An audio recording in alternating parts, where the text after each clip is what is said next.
మేషరాశి వారు ముఖ్యంగా మేషరాశిలోకి మరి మేషరాశి వారికి ఏలినాటి శని నడుస్తుంది అనుకోండి.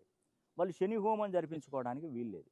కానీ ఇక్కడ మీకు ఒక లక్ ఏంటంటే శని మీనరాశిలో ఉన్నప్పుడు మేషరాశి వారికి ఏలినాటి శని నడుస్తుంది. అదొకటి గుర్తుపెట్టుకోండి. అప్పుడు కుంభరాశిలో ఉండడు శని, మీనరాశిలోకి వస్తాడు. అప్పుడు మేషరాశి వారు శని హోమం చేయించుకోవడానికి ఉండదు. ఎందుకంటే ఎప్పుడైనా కుంభరాశిలో ఉన్నప్పుడు మాత్రమే శని అనుగ్రహిస్తాడు.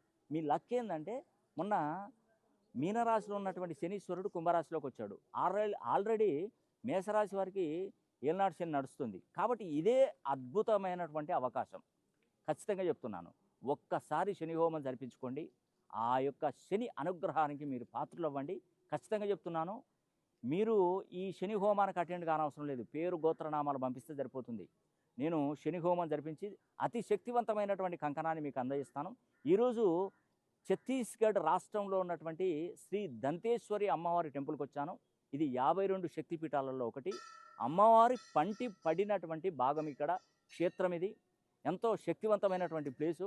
కాబట్టి ఒక్కసారి మీరు శని హోమం జరిపించుకొని ఆ యొక్క అమ్మవారి అనుగ్రహానికి మీరు పాత్రలు అవ్వండి. శనీశ్వరి అనుగ్రహం